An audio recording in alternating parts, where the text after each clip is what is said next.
श्री स्वामी समर्थ अवधूत चिंतन श्री गुरुदेव दत्त श्री स्वामी समर्थ महाराज की जय। अडचणी आयुष्यात नव्हे तर मनात असतात. ज्या दिवशी तुम्ही मनावर विजय मिळवाल त्या दिवशी आपोआप मार्ग निघेल. श्री स्वामी समर्थ.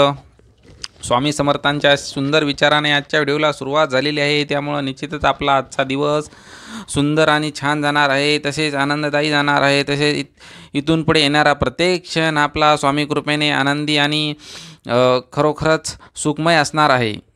त्यामुळं तुम्ही स्वामी समर्थ यांचे हे संदेश ऐकत चला. स्वामी समर्थांचे हे नवीन संदेश तुम्हाला प्रेरणा देतात. स्वामी समर्थांचे हे संदेश ऐकल्यामुळे आपल्या मनाला चालना मिळते, आपल्या मनाला शांती मिळते.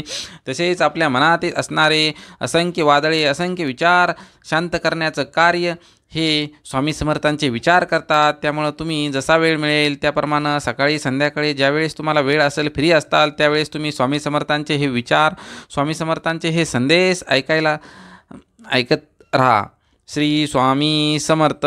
आजच्या थंबनेलनुसार तुम्ही इथपर्यंत आलेला आहात. तुम्ही तुमच्या मनामध्ये एक अंक निश्चित करून इथपर्यंत आला आहात. त्यामुळं आपण स्वामी काय सांगतात ते पाहूयात.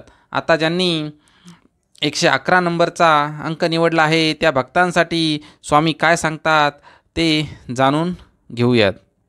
शुद्ध अंतकरण ठेवून नाम घेतले तर भगवंताच्या कृपेचा अनुभव येईल. नामानेच अंतरंग शुद्ध बनते.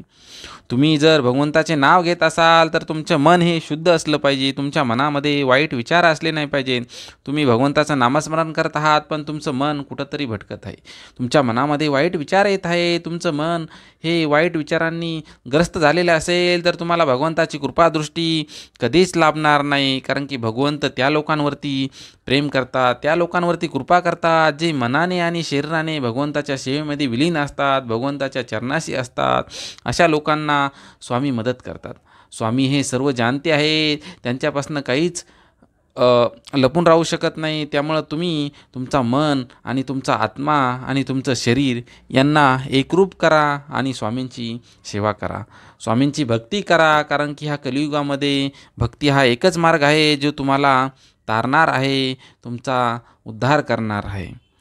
नामावर प्रेम करणे म्हणजे माझ्यावर प्रेम करणे होय. नको हो उदास, मी आहे तुझ्या आसपास, डोळे बंद करून आठव, मी आहे तुझा विश्वास. स्वामी स्वतः सांगतास, बाळा तू घाबरू नकोस, मी सदैव तुझ्या आसपास आहे. तुझ्या अंतकरणामध्ये मी आहे, तुझ्या आजूबाजूला असणाऱ्या चराचरामध्ये मी आहे. तू फक्त माझं नामस्मरण कर, तुझा भक्तीचा मार्ग सोडू नको. तू भक्तीचा मार्ग नाही सोडला तर निश्चितच माझी कृपादृष्टी तुला लाभणार आहे, माझा आशीर्वाद तुला प्राप्त होणार आहे. स्वामी शेवटी सांगतात, भिवू नकोस, मी तुझ्या पाठीशी आहे. भिवू नकोस, मी सदैव तुझ्या पाठीशी आहे. भिवू नकोस, मी सदैव तुझ्या पाठीशी राहणार आहे. श्री स्वामी समर्थ. आता ज्यांनी 222 नंबरचा अंक निवडला आहे त्या भक्तांसाठी स्वामी काय सांगतात ते जाणून घेऊया. ध्येय साध्य करणे कितीही कठीण असो, पण जर आत्मविश्वास असेल तर अशक्य असे काहीच नाही. स्वामी सांगतात, बाळा तुला जर ध्येयाच्या दिशेनं जर प्रयत्न करायचे असतील, ध्येयासाठी जर तू माझ्याकडे येत असेल, तुला जर काही हवं असेल तर तू भगवंताला मागत असेल तर त्याला काही अर्थ नाही. कारण की भगवंत त्या लोकांना मदत करतो जे काही प्राप्त करण्यासाठी प्रयत्न करतात आणि भगवंताला सुद्धा मागतात. कारण की भगवंत तेव्हाच प्रसन्न होतो तुम्ही स्वतः तुमची कार्यक्षमता हे दाखवणं गरजेचं असतं. भगवंताला ते जर दिसलं की तुम्ही कार्य करत आहात, तुम्ही तुमच्या ध्येयाच्या दिशेने प्रयत्न करत आहात, तुम्ही काहीतरी मिळवण्यासाठी प्रयत्न करत आहात, धडपड करत असतात, त्यावेळेसच भगवंत तुम्हाला काहीतरी देत असतो. कारण की भगवंत जो आळशी लोक असतात, जे फक्त मांडी घालून बसतात आणि दे रे हरी पलंगावरी म्हणतात, भगवंता मला हे दे, भगवंता मला ते दे. तुम्ही जर काहीच करत नसाल, फक्त तुम्ही काहीच प्रयत्न करत नसाल तर भगवंत तुम्हाला काहीच देणार नाही. कारण की भगवंत स्वामी हे त्या लोकांच्या पाठीमागे असतात, स्वामी की जे प्रयत्नवादी असतात. अशा लोकांच्या पाठीमागे स्वामी समर्थ नेहमी उभे राहतात. त्यामुळं तुम्ही जर प्रयत्नवादी असलाल तरच तुम्हाला तुमचं निश्चित कार्य पूर्ण होणार आहे, तुम्हाला हवं ते मिळणार आहे, भगवंताची कृपादृष्टी तुम्हाला लाभणार आहे. तुम्ही नेहमी प्रयत्नवादी असलं पाहिजे, तुम्ही काहीतरी मिळवण्यासाठी प्रयत्न केला पाहिजे. की तुम्ही आयतं भगवंताला फक्त मागण्याचं कार्य केलं नाही पाहिजे. तुम्ही तुमची इच्छाशक्ती दाखवली पाहिजे. तुम्ही त्यामध्ये आपली जी इच्छा आहे त्यानुसार तुम्ही कार्य केलं पाहिजे. त्यानंतरच भगवंत तुम्हाला काहीतरी देतील. स्वामी तुमची इच्छा ओळखतील, तुमचा प्रयत्न पाहतील आणि तुम्हाला निश्चितच त्या कार्यामध्ये यश मिळवून देण्याचं कार्य श्री स्वामी समर्थ महाराज नक्कीच करतील. विश्वास ठेव, जिथे संपते मर्यादा तुझी, तिथून साथ देतो मी. कारण की स्वामी नेहमी सांगतात, तू जर माझ्यावरती विश्वास ठेवत असशील तर तुझा जिथंही विश्वास संपतो तिथून मी तुझी साथ देत असतो. कारण की स्वामी हे सुरुवातीला परीक्षा पाहत असतात. कारण की वाईट काळ हा काय असतो की तुमची परीक्षा पाहण्याचा काळ असतो.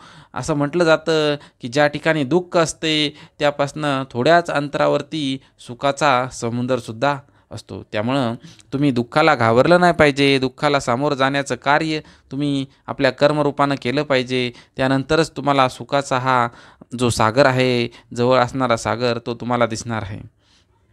कारण की म्हटलं जातं की कधी वाईट दिवस हे जीवनामध्ये येणं हे चांगलं असतं. कारण की ते वाईट दिवस माणसाला परिस्थितीची जाण करून देतात. तसेच आपल्यामध्ये असलेली जी उणीव आहे ते दाखवण्याचं कार्य हे वाईट दिवस किंवा वाईट काळ करत असतो.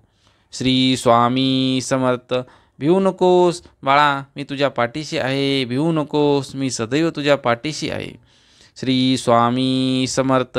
आता ज्यांनी 333 नंबरचा अंक निवडला आहे किंवा 333 नंबरचा अंक मनात धरून इथपर्यंत आलेले आहे त्या भक्तांसाठी स्वामी काय सांगतात ते आता आपण जाणून घेऊया.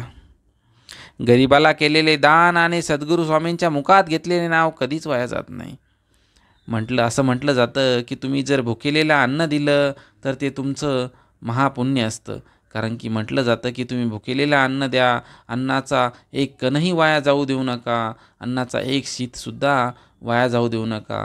पूर्वीच्या काळी असं म्हटलं जायचं की ज्या ठिकाणी यज्ञ चालायचा त्या ठिकाणी देवी देवता हे पक्ष्याच्या रूपानं किंवा इतर कुठल्याही रूपानं जे पात्रावरती उरलं सुरलं जे अन्न असेल, एक शीत जरी असेल, तो यज्ञाचा महाप्रसाद खाण्यासाठी येत असत. त्याप्रमाणे आपल्याला अन्न हे पूर्ण ब्रह्म मानलं जातं. त्यामुळं तुम्ही अन्नाचा दुर्व्यवहार किंवा अन्न वाटोळं केले नाही पाहिजे. अन्नाचा आदर केला पाहिजे आणि हवं तेवढंच अन्न तयार करून तुम्ही खाल्लं पाहिजे. अन्नाचा जे लोक अपमान करतात किंवा अन्न वाटोळं करतात अशा लोकांवरती स्वामींची कृपादृष्टी कधीच लाभत नाही. स्वामी नेहमी सांगतात, तुम्ही जर गरिबाला दान केले तर ते कधीच वाया जात नाही. तसे तुमच्या मुखातनं जर तुम्ही भगवंताचं नामस्मरण करत असाल, ते कुठल्याही देवताचं असेल किंवा स्वामींचे असेल तर ते तुमचं कधीच वाया जात नाही. कारण की ते भगवंत सर्व जाणते आहे. ते तुमच्या पुण्याची गणना कोण करी असं म्हटलं जातं ना, ते खरंच आहे. तुम्ही भगवंताचं एक नाम घेतलं तरी त्या पुण्याची गणना कधीच केली जाऊ शकत नाही. त्यामुळं भगवंताचं नामस्मरण तुम्ही आपल्या मुखामध्ये ज्यावेळेस तुम्हाला टाईम मिळेल, ज्यावेळेस तुम्हाला वेळ मिळेल त्यावेळेस तुम्ही भगवंताचं नामस्मरण आपल्या मुखामध्ये केलं पाहिजे. भगवंताचं नामस्मरण केल्यानं आपल्याला पुण्याची वृद्धी होईल. तसे तुमचे जे कर्म आहे ते चांगल्या दिशेने वाटचाल करतील. तुमचे कर्म जर चांगले असतील तर तुम्हाला भगवंताची कृपादृष्टी लाभेल. भगवंत तुम्हाला भरभरून देण्यास मदत होईल. स्वामींची कृपादृष्टी नक्कीच तुम्हाला लाभेल. तुम्ही ज्यावेळेस वेळ मिळेल त्यावेळेस श्री स्वामी समर्थ, जय जय स्वामी समर्थ या महामंत्राचा जप करा. तसे तुम्ही इतर देवतांचे भक्त असाल, कुठल्याही देवताचे भक्त असाल तर त्या देवताची पूजा करा, त्या देवताची भक्ती करा, त्या देवताचे नामस्मरण करा. कारण की सर्वथा ह्या ब्रह्मांडामध्ये एकच शक्ती वास करते, ज्या शक्तीचे आपण एक अंश मात्र आहोत. त्यामुळं तुम्ही कुठल्याही देवताची भक्ती केली ती परमात्म्यापर्यंत पोहोचणार आहे. श्री स्वामी समर्थ. आणि स्वामी नेहमी आपल्याला सांगतात, बाळा मी सदैव तुझ्या पाठीशी आहे. मी कुठेही गेलेलो नाही. मी चराचरात आहे, सर्वत्र आहे. मी कैलासावरही आहे, मी गरुडावरही आहे. त्यामुळं तू घाबरू नकोस. मी सदैव तुझ्या पाठीशी आहे. तू घाबरू नकोस. मी सदैव तुझ्या पाठीशी आहे. आजचे हे तिन्ही स्वामी संदेश तुम्हाला कसे वाटले हे आम्हाला कमेंट बॉक्समध्ये नक्की सांगा. तसेच स्वामी समर्थ माझी आई या चॅनलला तुम्ही आत्तापर्यंत सबस्क्राईब केलं नसेल तर कृपया एकदा सबस्क्राईब करा, लाईक करा. यामुळे आमचे नवनवीन अपडेट्स तुमच्यापर्यंत पोहोचत राहतील. तसेच स्वामी आई मी तुझे बाळ आहे ही कमेंट तुम्ही टाकायला विसरू नका. श्री स्वामी समर्थ. जय जय स्वामी समर्थ. अवधूत चिंतन. श्री गुरुदेव दत्त. श्री स्वामी समर्थ महाराज की जय.